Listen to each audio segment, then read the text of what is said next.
Le thème de ce message, l'homme sans Dieu doit vivre dans la peur. Plus nous approchons de la fin des temps, plus nous constatons l'indépendance de l'homme face à Dieu et de sa parole de vérité. Le résultat de cette indépendance a conduit l'homme dans une vie pleine de peurs de toutes sortes. C'est un fait que personne ne peut nier de nos jours. L'homme éprouve de la crainte et de l'inquiétude dans sa vie quotidienne, et ce, dans plusieurs domaines de sa vie.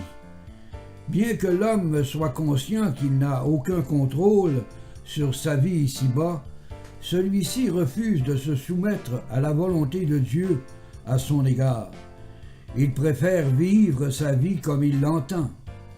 Il doit se mentir à lui-même à chaque jour de sa vie, car il sait que demain ne lui appartient pas. C'est l'orgueil qui pousse l'homme à s'imaginer qu'il peut de lui-même se rendre meilleur par des principes humains.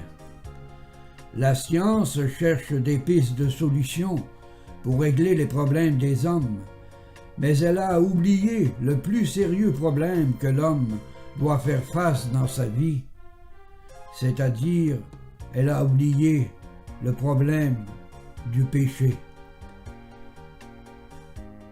Ce péché qui a conduit l'homme à la mort physique. Il est écrit en Romains chapitre 5 verset 12 « C'est pourquoi comme par un seul homme le péché est entré dans le monde, et par le péché la mort, et qu'ainsi la mort s'est étendue sur tous les hommes, parce que tous ont péché. » Voilà la vérité première de la peur de l'homme. C'est sa propre mort qui peut le frapper à tout moment. Mais ce que l'homme veut ignorer, c'est qu'une autre mort habite en lui, la mort spirituelle de son âme, c'est-à-dire l'absence de Dieu, du Dieu véritable, en son cœur, en son esprit, en sa vie. Écoutez ce que déclare l'apôtre Paul sous l'inspiration du Saint-Esprit en Éphésiens chapitre 2 et les versets 1 et 2 où il est écrit « Vous étiez morts par vos offenses et par vos péchés. » Et le verset 2 ajoute plutôt « Dans lesquels vous marchiez autrefois selon le train de ce monde, selon le prince de la puissance de l'air, de l'esprit qui agit maintenant dans les fils de la rébellion. » L'apôtre Paul s'adresse ici à des personnes sauvées qui demeuraient dans la ville d'Éphèse. Il leur dit qu'avant d'être nés de l'Esprit de Christ, ils étaient morts spirituellement, c'est-à-dire sans la vie de Dieu en eux. De plus, Paul leur dit qu'ils vivaient selon le train de ce monde, selon les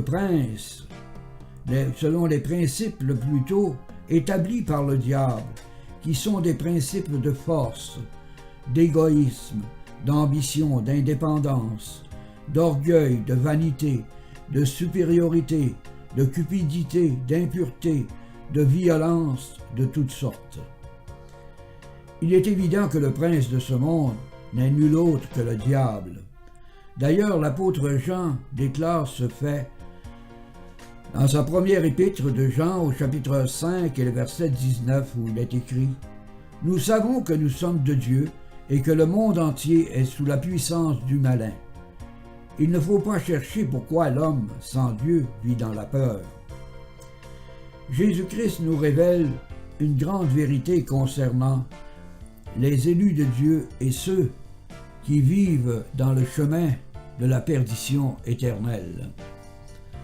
En Matthieu chapitre 22 et le verset 14, où il nous dit « Car il y a beaucoup d'appelés, mais peu d'élus. » Si tu es une personne qui vit en ce monde sans avoir aucun intérêt face à Dieu et en sa parole de vérité, tu dois réaliser que cette parole de Jésus-Christ te révèle que tous les hommes sont appelés.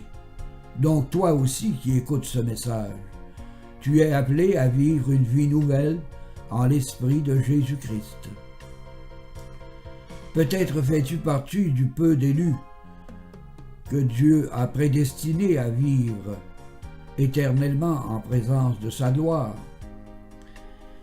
Écoutez ce que révèle l'Épître aux Éphésiens au chapitre 1 et les versets 4 à 6 où il est écrit « En lui, c'est-à-dire en l'Esprit de Jésus-Christ, Dieu nous a élus avant la fondation du monde pour que nous soyons saints, irréprochables devant lui. » Et le verset 5 ajoute « Il nous a prédestinés dans son amour à être ses enfants d'adoption par Jésus-Christ, selon le bon plaisir de sa volonté. » Et en terminant, le verset 6 nous dit « Pour célébrer la gloire de sa grâce, dont il nous a favorisés dans le bien-aimé. » Réalises-tu la profondeur de cette vérité de Dieu, qui te dit ouvertement que les élus de Dieu ont été choisis avant la fondation du monde et prédestinés à devenir ici-bas des enfants d'adoption par l'œuvre rédemptrice de Jésus-Christ. Et ce pour l'éternité. Pourquoi aurais-tu peur de ton Dieu créateur? Pourquoi sens-tu un malaise à ton esprit lorsque tu entends parler de Dieu, de Jésus-Christ ou de la Sainte Bible? N'est-ce pas parce que tu as peur de Dieu et de la parole de Jésus-Christ? N'est-ce pas parce qu'au fond de ton cœur, tu es conscient que Dieu existe vraiment et qu'un jour ou l'autre, tu devras lui faire face? Écoute bien ce que déclare l'Épître aux Hébreux, au chapitre 9 et le verset 27, où il est écrit « Et comme il est réservé aux hommes de mourir une seule fois, après quoi vient le jugement. » La peur de la mort qui habite ton cœur vient du fait que ta conscience est culpabilisée en raison de tes péchés non pardonnés. De plus, tu es aussi conscient que le péché mérite le jugement éternel de Dieu. De surcroît, ta peur est augmentée parce que tu sais que l'enfer existe vraiment et que ce lieu est un lieu de tourment. Car Jésus-Christ nous l'a révélé clairement en Matthieu, chapitre 13 et les versets 49 et 50, où il nous dit « Il en sera de même à la fin du monde. Les anges viendront séparer les méchants d'avec les justes. » Et il ajoute au verset 50 « Ils les jetteront dans la fournaise ardente, où il y aura des pleurs et des grinchements de dents. » Malgré ce sérieux avertissement, bien souvent ton orgueil t'empêche d'entendre l'appel de ton Dieu créateur. Et tu refuses que Jésus-Christ devienne pour toi ton sauveur.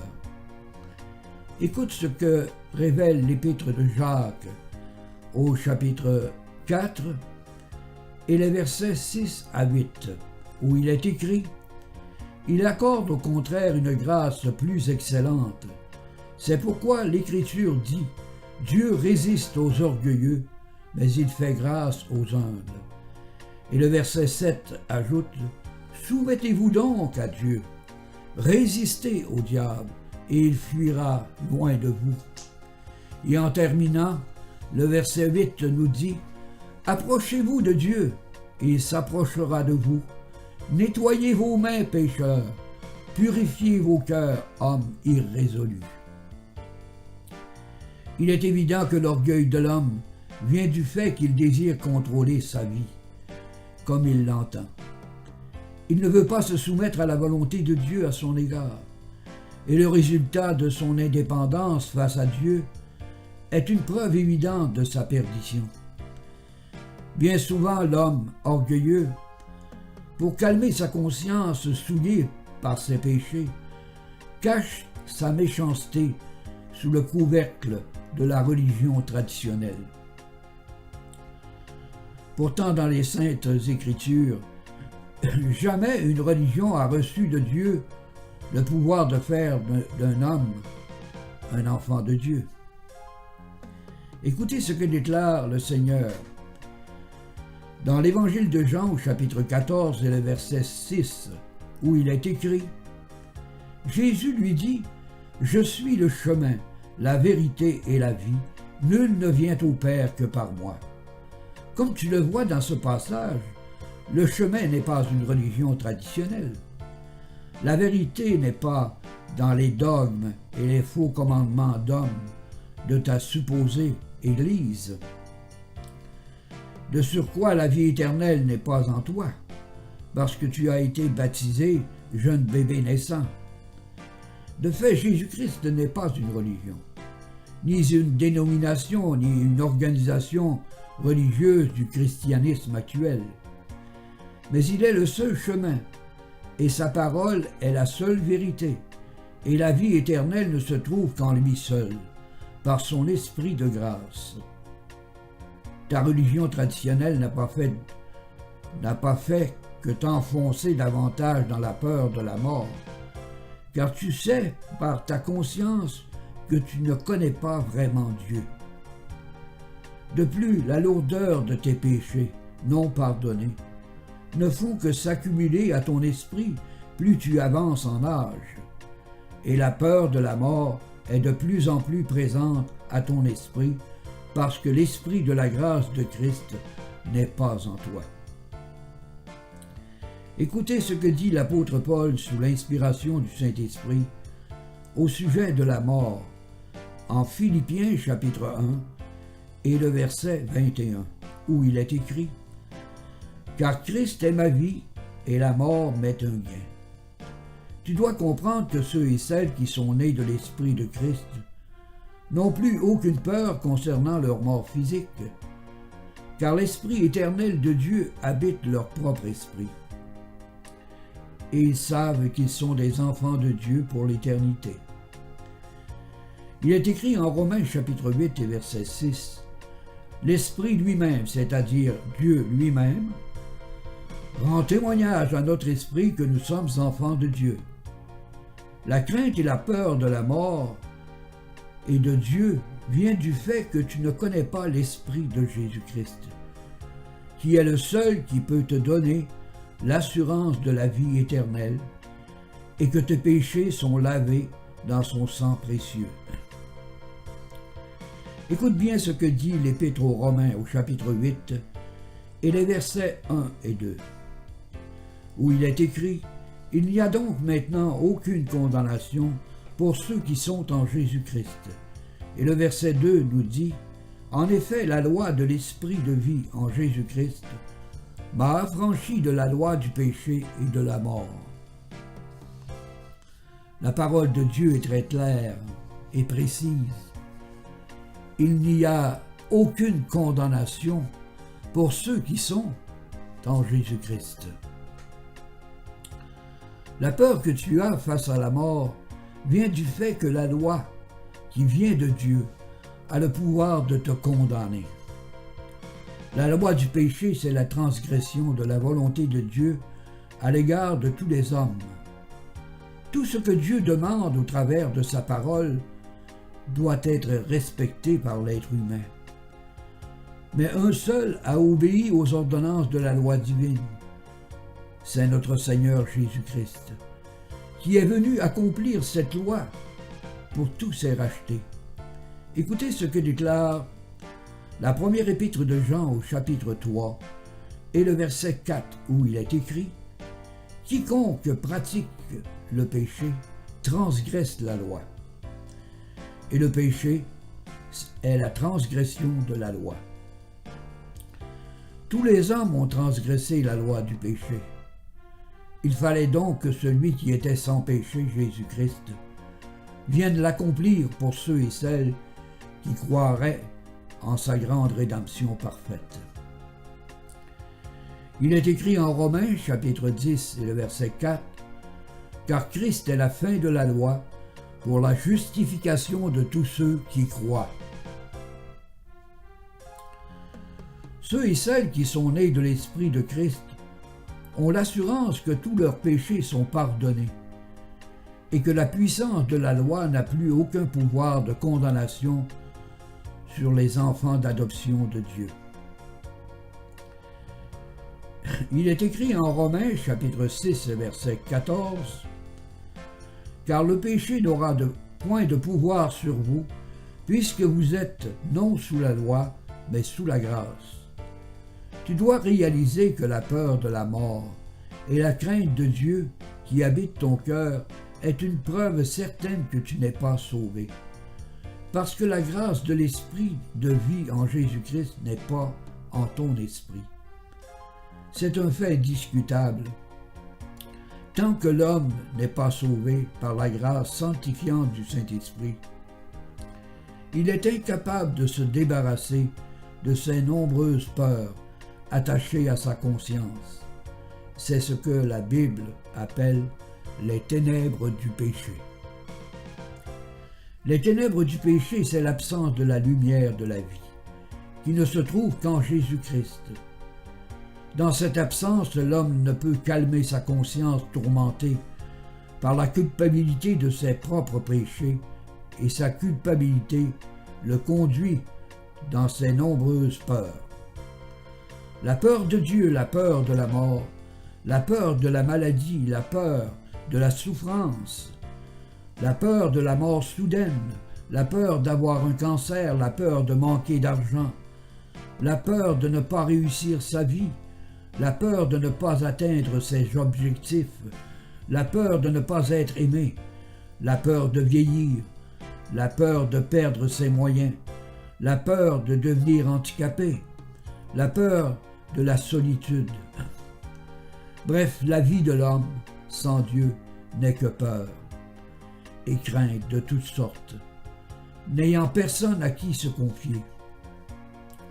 L'homme est conscient qu'il ne peut se confier à son prochain, sachant que son prochain vit dans les mêmes choses que lui. L'orgueil de l'homme qui s'installe à son esprit, et voilà que tous les hommes sont devenus semblables les uns aux autres, en vivant dans le chaos ténébreux du péché. Il faudrait être aveugle et sourd pour ne pas réaliser que le monde actuel vit dans le chaos total du péché et de la méchanceté. C'est le dérèglement dans toutes les sphères de la société, la confusion dans les religions traditionnelles, les guerres supposément au nom de Dieu, les attaques continues des terroristes, les guerres entre les peuples, les vols de toutes sortes, les suicides, les dépressions, les contre-natures, l'impureté sous toutes ses formes, les envies, l'idolâtrie, les inimitiés, les querelles de famille, les meurtres, les divorces, l'ivrognerie, l'inceste, la pédophilie, l'homosexualité, accepter le mariage entre les personnes du même sexe. Toutes ces déviations immorales font partie des nouvelles que nous retrouvons à chaque jour sur nos journaux quotidiens, à la télévision, à la radio et sur le web.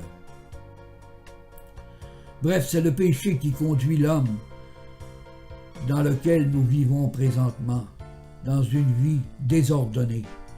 Et la raison de cette situation, c'est que les hommes ont refusé d'entendre l'appel de l'évangile de la gloire de notre Seigneur Jésus-Christ et de son œuvre rédemptrice, parfaitement accomplie pour libérer l'homme de l'esclavage du péché. Comme la parole de Dieu a raison de nous dire en Jean chapitre 1 et le verset 5, « La lumière luit dans les ténèbres, et les ténèbres ne l'ont point reçue. » Toi qui écoutes ce message de vérité, es-tu fatigué de vivre dans la peur et sans Dieu dans le monde? Peut-être es-tu une personne qui pratique une religion traditionnelle et que celle-ci t'a déçu en raison du dérèglement qui règne au sein de cette organisation religieuse, où les hommes cherchent leur propre gloire et non celle qui doit revenir uniquement à notre Seigneur Jésus-Christ. Peut-être que ton cœur est-il troublé lorsque tu vois ces prêtres en qui tu croyais et qui étaient des abuseurs d'enfants innocents, des pédophiles sans pudeur qui ont brisé la vie de plusieurs personnes et qui étaient cachés par les hauts dirigeants de leur congrégation religieuse. Peut-être es-tu toi-même une personne qui est aux prises avec des vices cachés que tu n'aimes pas et qui te poussent à vivre une double vie. Peut-être t'es-tu rendu compte que même si tu fais des efforts pour éliminer de ta vie les mauvaises actions, les pensées impures, ta jalousie, ton orgueil, ta cupidité, tes désirs de richesse et de possession de toutes sortes, toutes ces choses font partie de ta vie quotidienne et aucune paix n'est possible à ton esprit. Peut-être essaies-tu de calmer ta conscience en voulant oublier cette déchéance spirituelle dans les plaisirs de ce monde, en pratiquant des sports ou en les regardant à la télévision ou ailleurs. Mais lorsque tout ça est terminé, ta conscience te ramène à la réalité de ta déchéance spirituelle personnelle. Tu dois vivre quotidiennement dans cette lourdeur à ton esprit et dans ce manque d'honnêteté envers toi-même et envers ceux et celles qui te fréquentent. Bref, tu te rends compte que tout ton être subit le même chaos que le monde qui t'entoure. Tu te poses souvent cette question à toi-même. Où allons-nous dans un tel monde de méchanceté, plein de violence, d'hypocrisie, de vanité, d'orgueil, et où l'argent est le centre de la vie quotidienne des êtres humains? Il est normal pour l'homme d'aujourd'hui de constater que le monde est de plus en plus méchant et que la confiance envers son prochain est détruite en raison du péché qui l'a conduit dans les profondeurs des ténèbres. Voilà le triste sort des hommes et des femmes qui vivent sans Dieu dans le monde et sans aucune espérance que le monde devienne meilleur. Ce n'est pas surprenant que le monde vive dans le chaos total, car il est conduit par des principes de force, d'égoïsme, d'indépendance, d'orgueil, de cupidité, de gloire personnelle, d'ambition démesurée. Tous ces principes ont été établis par le prince de ce monde de ténèbres. Car il est écrit en 1 Jean chapitre 5 et verset 19, « Nous savons que nous sommes de Dieu et que le monde entier est sous la puissance du malin. Sachez que le malin n'est nul autre que le diable, qui est l'adversaire du Dieu véritable, qu'est notre Seigneur Jésus-Christ. » Ce que les sociétés du monde refusent de croire, c'est que tous les êtres humains, sans le pardon de leurs péchés, par la grande rédemption de Jésus-Christ, sont contaminés par la présence du malin dans leur cœur. Écoutez les paroles du Seigneur Jésus, adressées à ceux qui ne comprenaient pas son langage et qui étaient incapables de l'écouter. Dans l'évangile de Jean au chapitre 8 et les versets 43 à 45 où il nous dit « Pourquoi ne comprenez-vous pas mon langage? Parce que vous ne pouvez écouter ma parole. » Et le verset 44 ajoute « Vous avez pour père le diable et vous voulez accomplir les désirs de votre père. Il a été meurtrier dès le commencement. Il ne se tient pas dans la vérité, parce qu'il n'y a pas de vérité en lui. Lorsqu'il profère le mensonge, il parle de son propre fond, car il est menteur et le père du mensonge. » Et en terminant, le verset 45 nous dit « Et moi, parce que je vous dis la vérité, vous ne me croyez pas. » Toi qui écoutes ce message, veux-tu comprendre le langage de Jésus-Christ et être capable de l'écouter? Voici ce que Dieu veut que tu saches, afin que tu sois sauvé et libéré de tes nombreuses peurs qui habitent ton esprit et ton cœur. Premièrement, tu dois croire en la vérité de la parole de Dieu, la Sainte Bible. Et Dieu te dit pourquoi elle a été écrite. En Jean chapitre 20 et le verset 31 où il est écrit « Mais ces choses ont été écrites afin que vous croyiez que Jésus-Christ est le Fils de Dieu et qu'en croyant vous ayez la vie en son nom. » Il ne s'agit pas ici d'une croyance intellectuelle issue d'une religion traditionnelle, mais il s'agit d'une croyance basée sur la vérité unique de la parole de Dieu.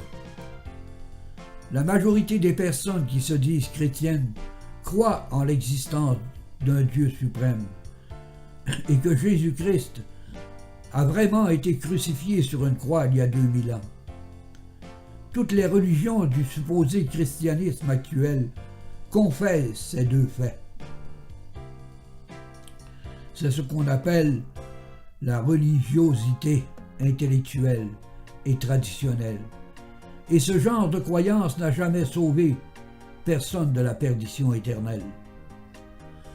La croyance en Jésus-Christ, en Dieu et en sa parole de vérité consiste à saisir la réalité au fond de notre cœur de ce que Dieu dit au travers de sa parole de vie, concernant notre état de pécheur perdu. De plus, nous devons comprendre que le seul moyen que Dieu a donné aux hommes pour sortir de cette mort spirituelle et de leurs nombreuses peurs, c'est la rédemption parfaite de Jésus-Christ, qui demeure le rachat du pécheur au prix de son sang versé à la croix du Calvaire. Écoutez ce que déclare le Seigneur Jésus en Jean chapitre 5 et le verset 24 où il est écrit « En vérité, je vous le dis, celui qui écoute ma parole et qui croit à celui qui m'a envoyé a la vie éternelle. Il ne vient point en jugement, mais il est passé de la mort à la vie. » Pour sortir de ses peurs, l'homme doit reconnaître sa condition de pécheur perdu sans l'Esprit de Christ en lui. Il est écrit en Romains chapitre 5 et le verset 12 « C'est pourquoi, comme par un seul homme le péché est entré dans le monde, et par le péché la mort, et qu'ainsi la mort s'est étendue sur tous les hommes, parce que tous ont péché. » Toi qui écoutes ce message, je crois que tu es suffisamment intelligent pour comprendre que le fait que tu dois mourir un jour ou l'autre, cela te prouve que tu es un pécheur qui a besoin d'être pardonné, afin de retrouver la vie éternelle par Jésus-Christ. Sans le pardon de tes péchés, il est évident que ta conscience est culpabilisée et qu'elle te signale que tu n'es pas en bonne position pour rencontrer ton Dieu créateur après ta mort physique. D'où vient ta peur de mourir? Car tu sais au fond de ton cœur que Dieu existe vraiment. Le Seigneur Jésus nous dit que celui qui reconnaît son état de pécheur perdu doit se repentir d'avoir péché contre Dieu. En Luc chapitre 13 et le verset 3 où il nous dit « Non, je vous le dis, mais si vous ne vous repentez, vous périrez tous également. » Si tu as au fond de ton cœur un profond regret d'avoir péché contre ton Dieu, tu dois te détourner de ta vie de péché et demander à Dieu de t'accorder une repentance à salut, et ce par le nom de Jésus-Christ. La repentance qui vient de Dieu est le premier pas qui te conduira au salut éternel en Jésus-Christ. De fait, la repentance à salut est un acte souverain de l'Esprit de Dieu, afin que ses élus aient la vie. Car il est écrit dans les Actes au chapitre 11 et le verset 18 « Après avoir entendu cela, ils se calmèrent et glorifièrent Dieu en disant « Dieu a donc accordé la repentance aussi aux païens, afin qu'ils aient la vie. » Dans la repentance qui vient de Dieu, tu réaliseras que tes péchés doivent être lavés dans le sang précieux que ton Sauveur Jésus-Christ a versé pour toi à la croix du Calvaire. Alors tu dois confesser à Dieu avoir péché contre lui, et ce du fond de ton cœur, par le nom de Jésus-Christ. C'est ainsi que tu comprendras ce qu'est le véritable lavement de tes péchés dans le sang précieux de Jésus-Christ ton Sauveur. Il est écrit en Éphésiens chapitre 1 et le verset 7, « En lui, c'est-à-dire en l'Esprit de Christ, nous avons la rédemption par son sang, le pardon des péchés selon la richesse de sa grâce. » La rédemption, c'est le rachat du pécheur au prix du sang précieux de Jésus-Christ. Lorsque tu es conscient que tes péchés sont pardonnés, demande à ton Dieu par le nom de Jésus-Christ de t'accorder son esprit de grâce. C'est alors que l'Esprit de Dieu viendra en ton esprit et tu sauras au fond de ton cœur que tu es devenu un véritable enfant de Dieu. Car il est écrit en Romains chapitre 8 et le verset 16, « L'Esprit lui-même, c'est-à-dire Dieu lui-même, rend témoignage à notre esprit que nous sommes enfants de Dieu. » Lorsque le Saint-Esprit habitera ton esprit, une paix profonde sera en ton esprit, et ton cœur comprendra que Dieu est amour et vérité. Ton Dieu sera désormais pour toi ton Père céleste, qui ne se lâche jamais de pardonner aux rachetés de son Fils bien-aimé. Le pardon de tes péchés sera absolu en ton cœur. Une joie nouvelle habitera ton esprit par l'assurance de la vie éternelle en toi. Il est écrit dans le livre des Psaumes, au chapitre 32 et les versets 1 et 2, « Heureux celui à qui la transgression est remise, à qui le péché est pardonné. » Et le verset 2 ajoute, « Heureux l'homme à qui l'Éternel n'impute pas l'iniquité, et dans l'esprit duquel il n'y a point de fraude. » La vérité du pardon de tes péchés en ton esprit et en ton cœur te fera comprendre par le Saint-Esprit que tu possèdes réellement la vie éternelle et que personne ne te ravira de la main de ton Dieu Sauveur. Car il est écrit en Jean chapitre 10 et les versets 27 et 28, « Mes brebis entendent ma voix, je les connais et elles me suivent. » Et le verset 28 ajoute, « Je leur donne la vie éternelle, et elles ne périront jamais, et personne ne les ravira de ma main. » L'assurance du salut éternel en Jésus-Christ est aussi réelle que ton existence ici-bas à ton esprit. De plus, il enlève de ta conscience toute peur concernant Dieu et la mort physique. De surcroît, le Saint-Esprit accorde à ta conscience une pleine liberté de t'approcher de ton Dieu en tout temps, et ce par le nom de Jésus-Christ. Car il est écrit en Jean chapitre 14 et le verset 14, « Si vous demandez quelque chose en mon nom, je le ferai. » Cette expérience dans la prière est issue du moyen de la foi que Dieu t'a accordé dans sa grâce, car il est écrit en Jude chapitre 1 et le verset 3, « Bien-aimés, alors que je désirais vivement vous écrire au sujet de notre salut commun, je me suis senti obligé de vous envoyer cette lettre pour vous exhorter à combattre pour la foi qui a été transmise aux saints une fois pour toutes. C'est par le moyen de la foi que tes prières sont entendues par Dieu. Et c'est aussi par le moyen de la foi que l'Esprit Saint te pousse à combattre pour la vérité de la parole de Dieu, c'est-à-dire à défendre fortement les vérités révélées de la parole de ton Dieu Sauveur. Tu réaliseras aussi par le Saint-Esprit qu'un nouvel amour est entré dans ton cœur et dans ta vie. Il s'agit de l'amour fraternel, qui est l'unité des saints élus de Dieu qui forment le corps de Christ, l'Église du Dieu vivant. Il est écrit en 1 Jean chapitre 3 et le verset 14, « Nous savons que nous sommes passés de la mort à la vie parce que nous aimons les frères.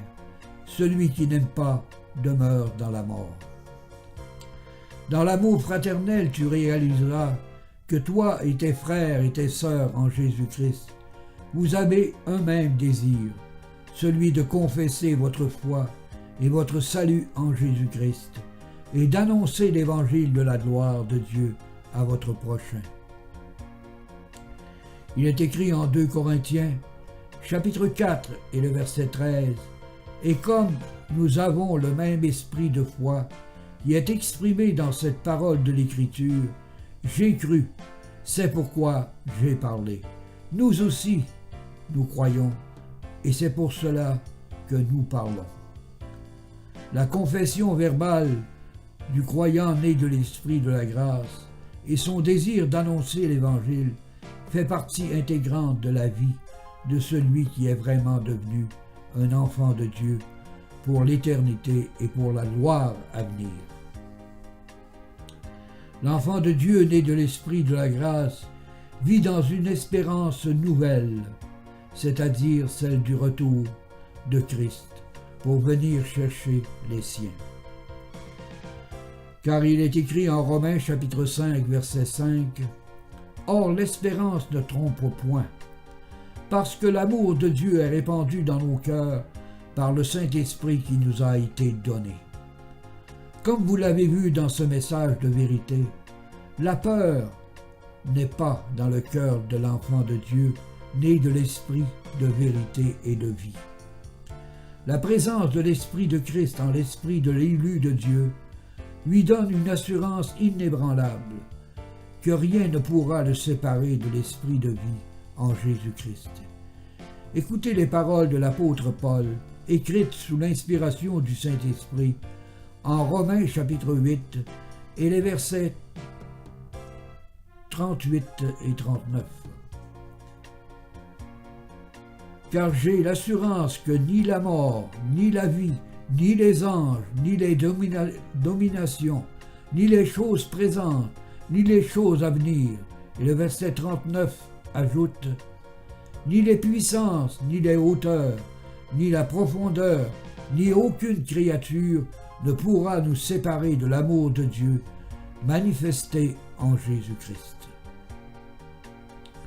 Dieu, par le moyen de ce message, t'a montré clairement la différence qui existe entre la vie de l'homme sans Dieu dans le monde et la vie de l'homme qui est né de l'Esprit de vie de Jésus-Christ.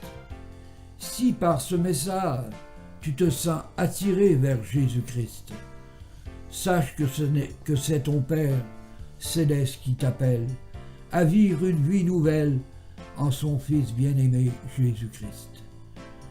Car il est écrit en Jean chapitre 6 et les versets 44 et 45, « Nul ne peut venir à moi si le Père qui m'a envoyé ne l'attire, et je le ressusciterai au dernier jour. » Et le verset 45 ajoute, « Il est écrit dans les prophètes, ils seront tous enseignés de Dieu.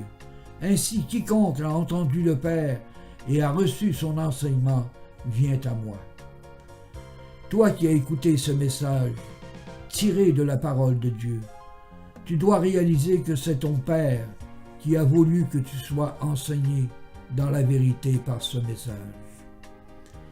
Il te reste maintenant qu'une seule chose à faire. Reconnaître au fond de ton cœur avoir péché contre ton Dieu créateur. Demandez à ton Père pardon par le nom de Jésus-Christ et de lui demander de t'accorder sa repentance à salut, c'est-à-dire la force et le courage de te détourner de ta vie de péché. Demande à ton Père de t'accorder son esprit de grâce, et ce par le nom de Jésus-Christ. Car il est écrit en Luc, chapitre 11 et le verset 13, « Si donc méchants comme vous l'êtes, vous savez donner de bonnes choses à vos enfants, à combien plus forte raison le Père Céleste donnera-t-il le Saint-Esprit à ceux qui lui demandent. » C'est à toi de demander à Dieu de t'accorder le Saint-Esprit, car sa parole s'accomplit toujours envers ceux et celles qui sont sincères en leur cœur. Et j'espère que ce message sera pour toi une source de salut éternel par celui qui a tout accompli pour toi à la croix du Calvaire, notre Seigneur Jésus-Christ. Amen.